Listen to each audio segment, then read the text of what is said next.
Olá pessoal, estamos começando mais um Complexo, o programa de entrevistas sem corte do Coletivo Salheiro, hoje para falar de mais um tema denso que demanda muita reflexão, segurança pública.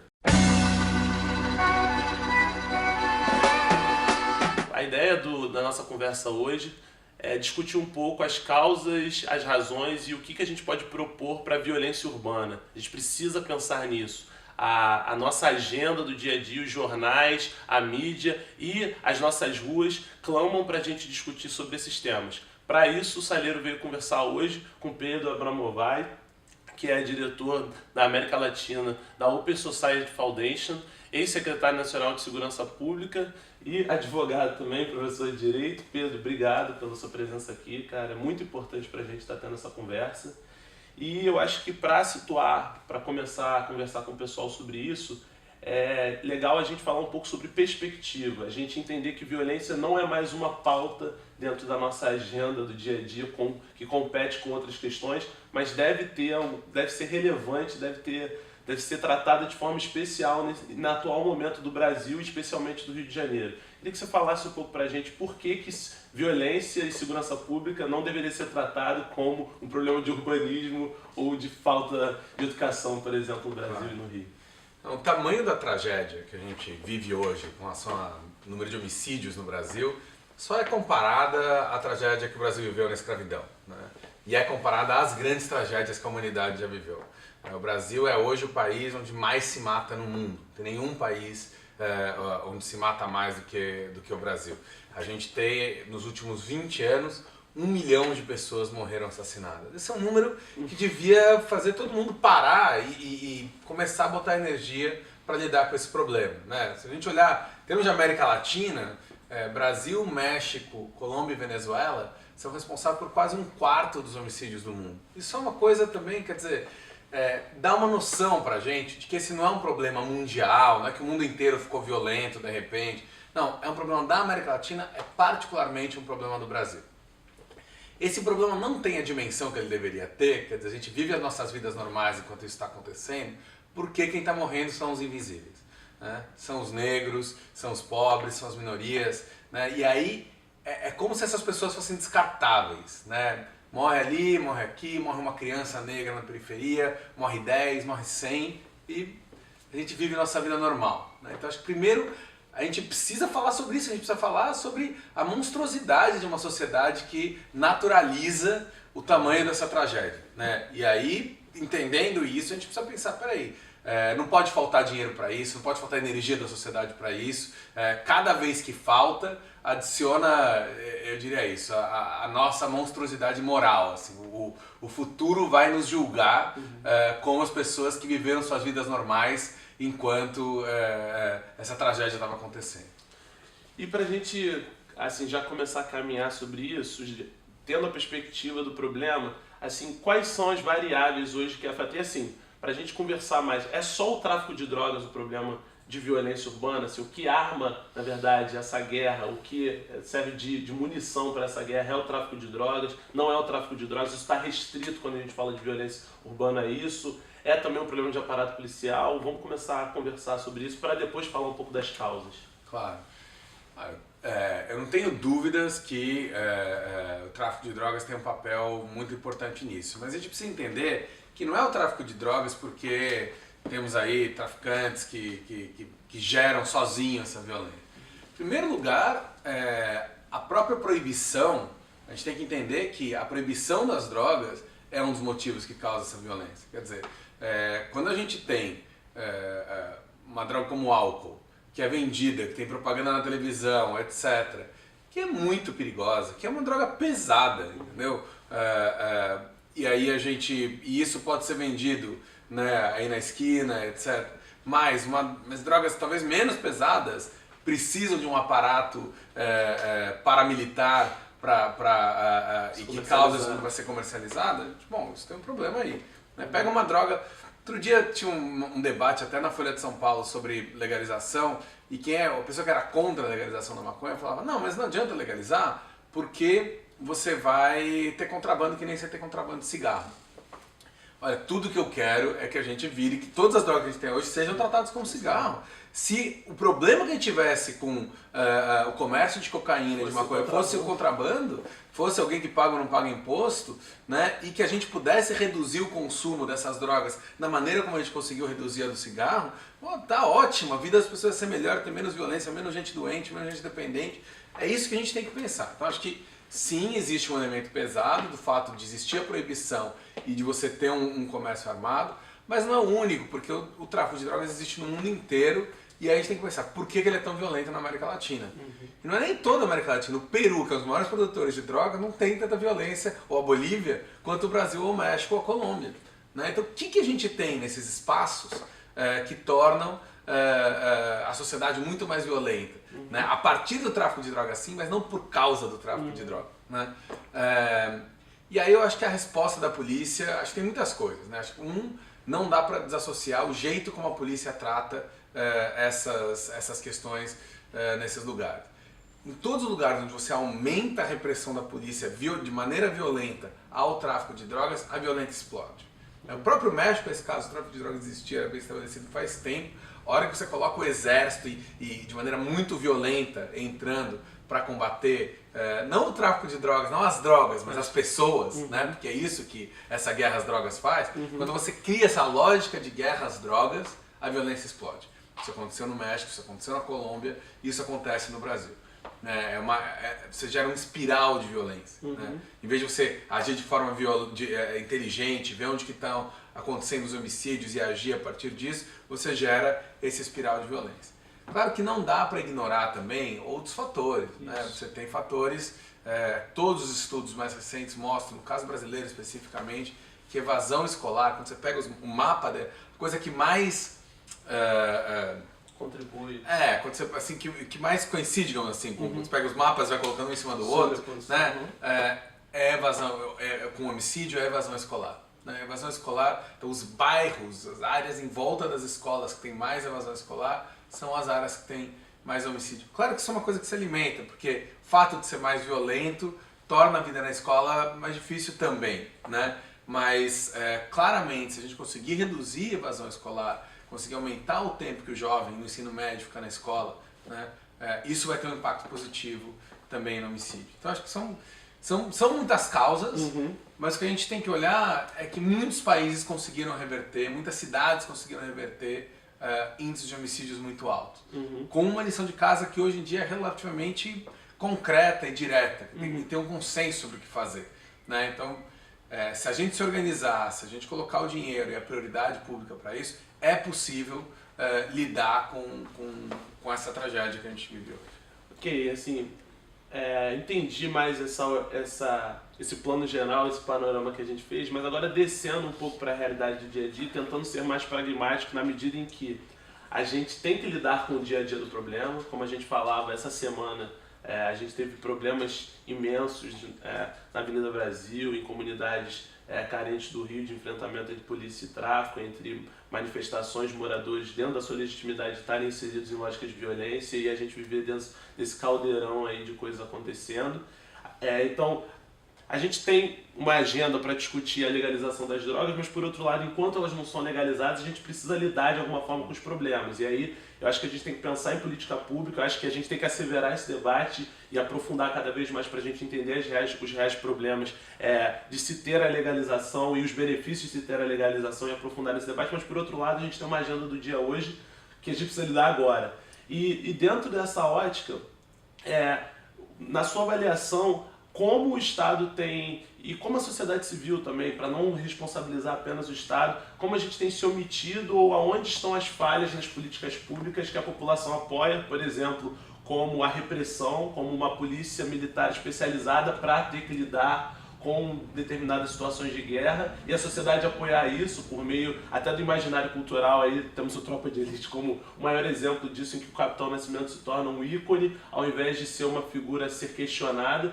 Como é que você acha, aonde, como a gente está errando em política pública para hoje, dado que a droga é um elemento ilícito, e como a gente deveria estar lidando com isso hoje? Quais são os problemas e como a gente deveria estar lidando com isso hoje, na realidade que a gente tem? Eu acho que, se a gente olhar para o Brasil hoje, a gente está muito distante dos consensos sobre o que funciona na segurança pública. Acho que você tocou num ponto central, que é é natural que as pessoas exijam, né? É natural, né? Quando a gente pensa com o estômago, e não com o cérebro, que as pessoas exijam vingança, exijam uma polícia que seja violenta, com quem é violento, etc. Isso não funciona, né? Isso claramente em todos os lugares. Acho que é essa a ideia que eu estou querendo trazer. Que fala que existe tráfico de drogas no mundo inteiro, existe produção e trânsito no mundo inteiro. Aonde que é mais violento? Aonde a polícia é mais violenta. Né? Onde a polícia age fora da lei e gera essa espiral de violência. Você falou do Tropa de Elite. Acho que o Tropa de Elite criou uma confusão no imaginário brasileiro porque ele apresentou duas polícias, a polícia corrupta e a polícia que mata e que tortura. A gente precisa entender, e quase que sugeriu que a que mata e que tortura era boa e a outra era má. A gente precisa entender que é a mesma polícia.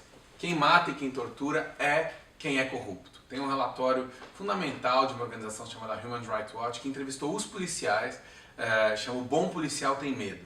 E mostra que quem é o bom policial, aquele que não quer matar e não quer se corromper, ele tem medo de falar sobre isso. Né? Ele tem medo de denunciar os grandes esquemas de extorsão. A gente já viu quantas vezes essa cena de você forjar, né, coloca lá a arma para dizer que era uma guerra. Essas mortes causadas pela polícia, na sua maioria, não são mortes de uma guerra. Elas são mortes de um esquema de extorsão que envolve a polícia e o tráfico e que alimenta uma espiral de homicídios. E cada vez que esses programas de televisão pedem para a polícia entrar lá e matar mais, eles estão alimentando isso. Estão alimentando o próprio tráfico de drogas. Eles não estão questionando, estão alimentando que o tráfico de drogas vive também dessa economia da extorsão, do qual uma parte da polícia faz parte. Não é toda a polícia, há uma parte da polícia que tem que ser valorizada. Mas a parte da polícia que tem que ser valorizada nem mata nem é corrupta. Né? E é isso que a gente precisa acabar com essa falsa dicotomia. Né? E essa lógica, ela passa uma impressão para a sociedade, ela é muito cruel, porque ela passa a impressão para a sociedade que está sendo feito o que deve ser feito. Né? Quando você tem no alemão a polícia entrando, matando, entrando na casa das pessoas, etc. Agora o trabalho está sendo feito. E isso distancia do trabalho que tem que ser feito. Qual é o trabalho que tem que ser feito? Você tem que ter um mapa muito claro de onde os homicídios acontecem. Os homicídios acontecem em pontos muito específicos. Tem que ter sim presença policial, né, constante, mas uma polícia que respeite o morador e não uma polícia que o tempo inteiro entre em conflito e gere desconfiança, por isso que gere a confiança do morador. A gente tem que ter políticas, claro, que gerem alternativas para esses jovens, né? E acho que o próprio Beltrame falou e durante muito tempo foi alertando, falou, olha, o que eu estou fazendo nas UPPs não vai adiantar se não entrar em políticas sociais, né? A gente está vivendo uma crise aqui onde muita gente falou que o que estava sendo feito no Rio de Janeiro era uma maquiagem para as Olimpíadas, né? Muita gente séria falou, olha, não é, porque uma parte do que está sendo feito está de acordo justamente com uma boa discussão sobre a redução de homicídios, os homicídios estão caindo, isso faz sentido. Mas é caro sustentar isso. Né? E o que a gente viu é que era uma maquiagem para as Olimpíadas, que você usou de algumas políticas que eram interessantes, misturou com uma lógica absolutamente, né, de maquiagem, não fez o trabalho completo, apresentou um plano que era um trabalho completo, fez um pedacinho do trabalho e a hora que passou as Olimpíadas o dinheiro desapareceu, né, e aí a coisa explodiu de volta, né, talvez pior do que estava antes. Né? Então acho que assim, existe uma lição de casa eficiente que não tem nada a ver com você pegar leve com o crime. Né? Não tem nada a ver com gostar ou não gostar de bandido, etc. Tem a ver com ser eficiente para a redução de homicídios, para entender onde eles acontecem, colocar a polícia não para prender pequeno usuário de droga. Hoje, o que a polícia faz é prender quem tem radinho, né? Achando que está combatendo. Vai lá, pega um menino que tem um radinho, pega esse menino, bom, se ele tem radinho, está na comunidade, vai, prende por 15 anos aquele menino de 18 anos, né? Porque é associação ao tráfico, a não sei o que, só porque está com o radinho, e não orienta o esforço da polícia para pegar quem está matando, entendeu? E para evitar o homicídio, né? No caso de São Paulo, até, as mortes pela polícia pela primeira vez no ano passado foram maiores do que as mortes fora, quer dizer, pelos civis. né?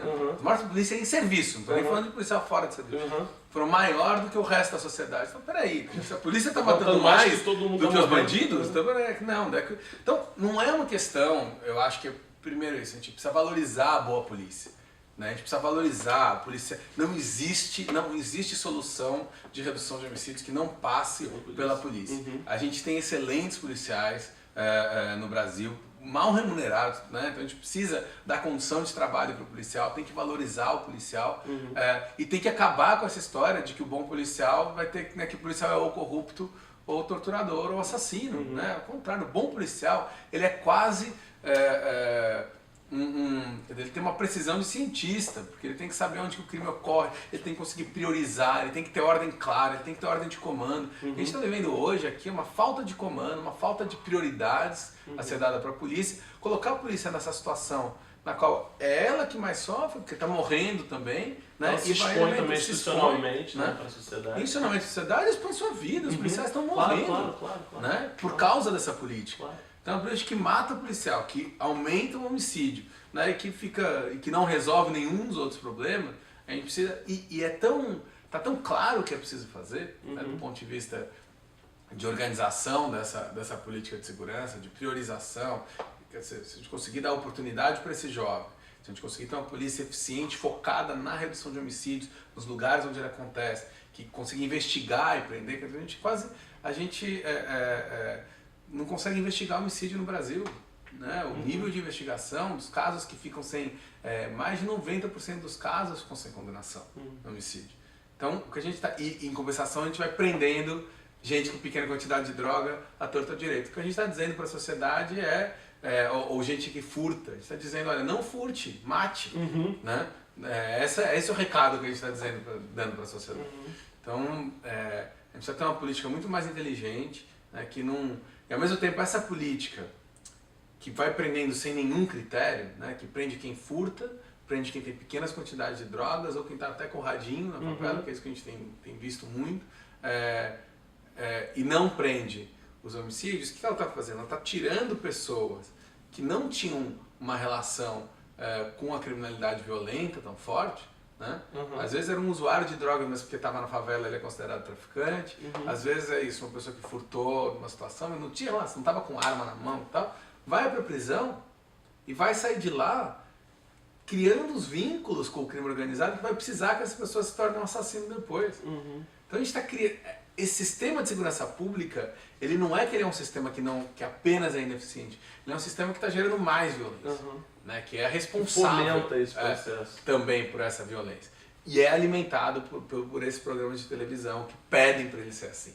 É alimentado pelo ódio da população que compreensivelmente pede ser assim. Mas a gente precisa conseguir mostrar para as pessoas que é esse ódio que está aumentando o nível de homicídios. Que a gente precisa ter... Não estou pedindo nem para a gente ter compaixão. Adoraria que a gente pudesse ter compaixão. Mas não é nem isso que eu estou pedindo. Estou pedindo para a gente ter inteligência, né? E conseguir atacar esse problema com inteligência. Mas compaixão vem no mínimo, é isso, da ideia de que a gente viver num mundo onde 1 milhão de pessoas, um país onde 1 milhão de pessoas morreram nos últimos 20 anos, não é algo natural e não pode ser tratado com mais uma coisa da nossa vida. Tem soluções para isso, precisa apoiar elas, tem coisas que estão gerando isso, que tem apoio popular, porque as pessoas não conseguem olhar com inteligência, a gente precisa mudar essa lógica. Eu queria pensar também um pouco mais, já caminhando também para dentro da realidade das comunidades, por que a disputa territorial dos pontos de venda é uma saída importante, não é uma saída importante, e aí eu falo especificamente da UPP, para a gente discutir. Eu já vi um pouco na sua fala, você falando que na verdade a UPP não foi um projeto que deu errado, ele faltou seguir, foi uma primeira fase, assim como o Beltrame sempre fala, de uma série de outros. O caminho é esse mesmo, então agora que a gente teve um retrocesso das UPPs, a gente vai precisar reconquistar essas áreas, ou na verdade a disputa territorial pelo ponto de vendas não é a única solução, já que esse se mostrou um projeto frustrado temporariamente por falta de recurso, por falta de política pública, por ter perdido a oportunidade que a gente teve de implementar uma opção de coisas que estavam na ordem do dia, mas acabaram sendo deixadas em segundo plano por outras agendas. o caminho é a gente retomar isso, o caminho é a gente pensar em outras alternativas que não as unidades de ocupação. Você falou em ocupação, então acho que você acredita. Conversa um pouco com a gente sobre isso. Claro. Eu acho que assim, primeiro, o modelo das UPPs, ele foi, não dá para ter uma análise uniforme. Quer dizer, acho que tem, em algumas comunidades da Zona Sul, acho que foi feito um trabalho, em geral, bem feito, com, de fato, uma polícia de proximidade que gerava laço de confiança com a comunidade e que, infelizmente, pelo fato de ser a único braço do Estado lá, de um lado foi assumindo papéis que não cabe à polícia assumir, que quando é assumido pela polícia tem consequências muito complicadas. Então se a polícia tiver que arbitrar se pode ou não ter funk, se pode ou não ter... tá errado, não é a polícia que tem que arbitrar isso. Né? E isso é muito complicado. Então quando a UPP ela entra, quando a polícia entra sozinha nesses espaços, é muito ruim, porque você militariza uma relação dessa sociedade com o Estado e, claro, joga, essas relações são mediadas de outro jeito no resto da cidade, ali é a polícia, né? Então é claro que isso estigmatiza ainda mais. Então, a ideia da polícia sozinha é muito ruim. Agora, a ideia de que tem que ter polícia nos lugares, tem que ter polícia na cidade inteira, né? Mas tem que ter saúde na cidade inteira, tem que ter educação na cidade inteira. Esse é um serviço e o problema é o serviço tem que estar sozinho. Eu acho que no caso de algumas favelas da Zona Sul, onde de fato você teve um efeito positivo da redução, de mudança da dinâmica do tráfico, né? Não é que acabou o tráfico, mas o tráfico ficou menos violento nesses lugares, né? A partir da UPP, há algo de se aprender ali, apesar de eu não comprar um modelo o pacote fechado, porque tem muitos problemas se ele não é feito no reconhecimento pleno da cidadania naqueles lugares, só com esse pedaço. Agora, em outros lugares, a UPP foi um desastre, desde o começo. Quer dizer, quando você começa a UPP com a entrada do exército no alemão, acabou. Quando você tem um lugar do seu país que está ocupado pelo exército, né, como se fosse o território inimigo, acabou. Ali não tinha salvação mais ali, entendeu? Você já criou uma relação de cisão, né, no qual os moradores são os inimigos do resto da sociedade, do Brasil, e por isso vai o exército ali para lidar com aquilo. Caramba. Ali você não tinha como dar certo aquilo. Né? Na Maré, onde você nem transitou para o UPP de verdade depois, quer dizer, você nem foi só o exército, só para conter aquelas pessoas durante os grandes eventos, e o custo, né, no tempo que o exército ficou lá, segundo cálculos apresentados pela Redes da Maré, que é uma organização de lá, são 600 milhões de reais da ocupação do exército no período logo antes das Olimpíadas e tal. Na Maré, quer dizer, o que a gente poderia ter feito na Maré com esse dinheiro, entendeu? Que ia ter um efeito tão maior para aquelas pessoas e até para diminuição, olhando que foi um dinheiro jogado no lixo, porque se você vai para Maré hoje, qualquer pessoa, assim, se for agora lá para Maré, vai ter gente com fuzil na mão, coisa que não tinha antes. Vai ter banquinha de venda de droga, coisa que não tinha nesse nível antes. Então, quer dizer, a gente pegou 600 milhões de dólares para transformar a Maré no que ela está hoje, para ter criança de 13 anos andando com fuzil na mão, com essa naturalidade, em vez de investir nas pessoas, né? Então, isso foi muito bom, Pedro. Agora, então você está me dizendo o seguinte, na medida em que a gente apoia a repressão militar nessas áreas, a gente não está transformando a gente não está querendo reprimir só o tráfico, indiretamente a gente está reprimindo aquelas pessoas, aquela área, porque quando a gente fala de ocupação... E aí a minha provocação de falar em ocupação territorial é mais no sentido de dizer que como aquela região não pertence ao Estado, não faz parte, ela também não goza de cidadania. Então o cara que mora ali, ele está dentro de uma área em que não faz parte da nossa sociedade, entendeu? E aí por isso que eu me questiono até que ponto a gente falar de política de unidade, de pacificador, eu vou plantar uma unidade, como se fosse uma embaixada do Estado ali, para eu poder começar a desenvolver e não entender aquele cara como ele é tão brasileiro quanto eu. E aí por isso que eu perguntei para você sobre outras alternativas que não a ocupação territorial, porque me dá essa impressão de que você falou muito bem, de que aquele território não é do Estado, é de alguém, é território inimigo, foi dominado por alguém fora da soberania do Brasil, entendeu? O chamado poder paralelo, e aí aquelas pessoas não são mais vistas como parte da sociedade. Então assim, eu fico me perguntando, é óbvio que quando você falou, o exército não deveria ter subido porque você está passando uma mensagem, mas eu fiquei me perguntando como a gente enfrentaria também a quantidade de armamento militar, as pessoas, assim, os traficantes não sairiam também. Você está há tanto tempo vivendo uma lógica que aquilo se tornou uma cultura para eles também. O tráfico tem a sua cultura e assim, o seu modus operandi, que também pedir que eles saíssem, não sei, sabe? A coisa... Como é que você acha que a gente começa a discutir? Porque o que eu estou sentindo na nossa fala, quando você fala de confiança dentro do policial, dentro do contexto que ele está, compaixão por parte da sociedade. Parece que existem outros valores que precisam estar inclusos dentro desse debate que a gente está desconsiderando, que eu poderia chamar aqui, não sei, de capitais sociais, para além da política pública, sabe? De considerar o cidadão como um compatriota, como um cara que eu preciso ter algum tipo de afeição, não sentimental, assim, mas eu preciso considerar aquele cara também como parte do meu grupo comunitário e a gente tentar considerar esse cara na equação na hora de implementar uma política pública. Porque se eu não considerar aquele cara como pessoa ou ter algum tipo de identidade, não adianta eu botar a polícia ali, dizer o exército vai entrar agora. Como é que você acha que isso conversa com política pública? Entendeu? Como é que a gente pode... Eu acho que a gente precisa separar. Eu acho que assim, precisa ter polícia na cidade inteira. Não pode ter só polícia e não pode ser, o que você falou, a polícia não pode ser a única cara do Estado lá. Uhum.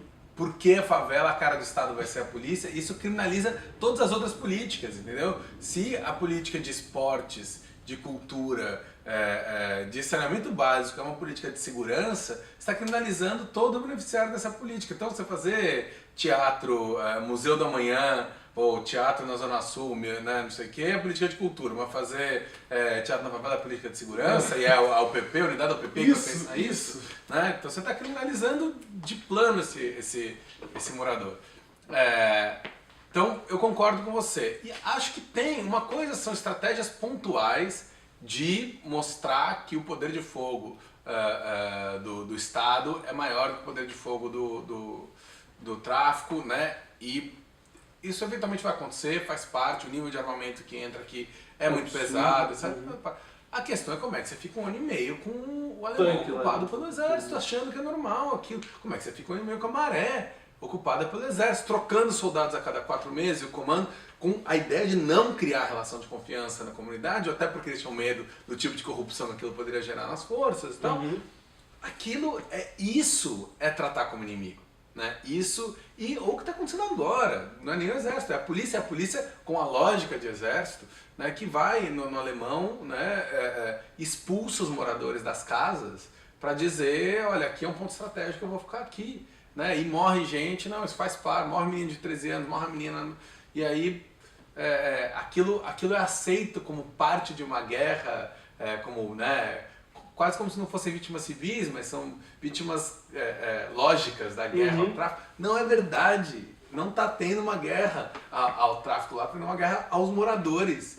Né? Tá tendo uma guerra, não está. O tráfico está cada vez mais forte. Cada vez que a polícia entra com esse tipo de violência, o tráfico se fortalece, porque essa é a mesma lógica deles. Né? Você não tem nenhum lugar em que você reduziu a força violenta do tráfico de drogas aumentando a violência. Você tem muitos lugares em que uma repressão inteligente a lógica violenta do tráfico conseguiu diminuir. Na verdade, você não tem nenhum lugar onde a repressão diminuiu a oferta de drogas. Isso você não tem. Os Estados Unidos que colocou bilhões, centenas de bilhões de dólares nesse termo, né? Não, o problema são as fronteiras. A gente tem uma fronteira com países produtores de droga muito maior do que a fronteira dos Estados Unidos com o México, sem falar a nossa costa. Né? Eles protegem, agora até fazer muro, eles protegem aquela fronteira com uma quantidade de dinheiro que a gente nunca vai ter, né, para proteger a nossa. Então, e lá entra drogas vai e volta, né? Drogas e armas ali numa quantidade maior do mundo. Né? Então, desculpa, não é um problema das fronteiras. E a gente não vai conseguir impedir que entre droga aqui, que entre arma aqui. A gente pode sim, mas eles têm uma taxa de homicídios alta com relação a outros países envolvidos, mas muito menor que a brasileira. E aí a questão é como é que a polícia funciona. Mesmo nos Estados Unidos, nos lugares onde a polícia é mais violenta, tem taxas de homicídio comparáveis com a nossa. Em Baltimore, né, que tem uma polícia racista, e violenta, as taxas de homicídio são parecidas com as do Brasil. Né? Então, a gente precisa entender que essa lógica de uma política repressiva e violenta, etc., é isso, ela alimenta, ela é estimulada pela sociedade que quer o fim da violência, mas é ela que alimenta a violência. Eu acho que para a gente fechar, já caminhando para o final da nossa conversa, para a gente tentar oferecer alternativas para quem está assistindo a gente.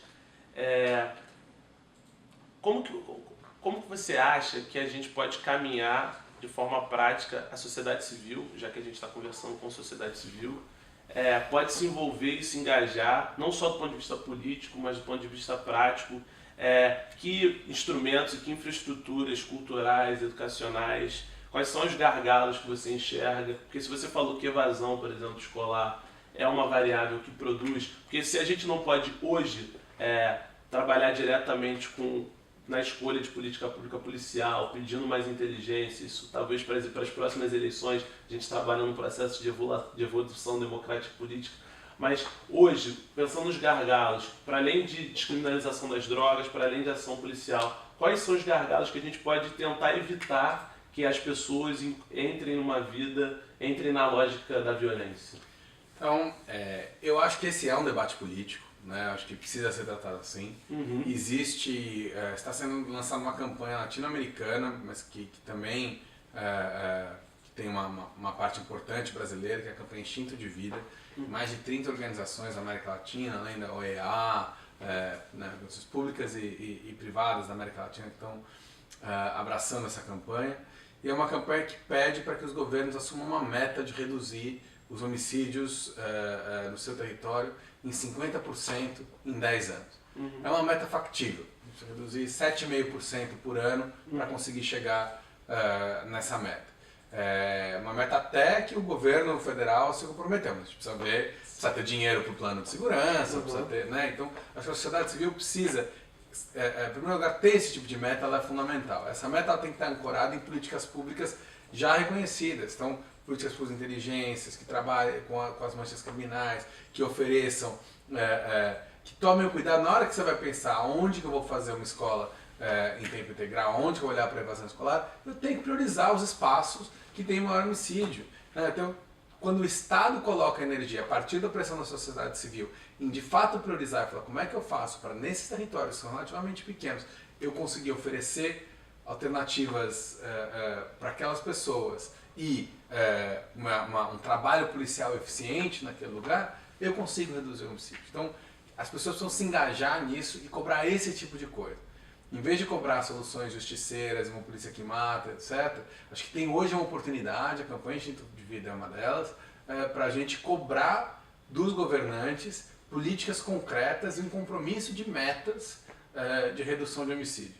Não fazer isso hoje, se a gente não fizer nada, as coisas ficarem como estão, os homicídios vão continuar subindo e cada cidadão que acho que não se engaja, que não trata isso como um tema, de alguma maneira responsável. Né? E acho que é isso que a gente precisa trazer para o debate. As pessoas precisam se engajar nesse tema, cobrar, agir.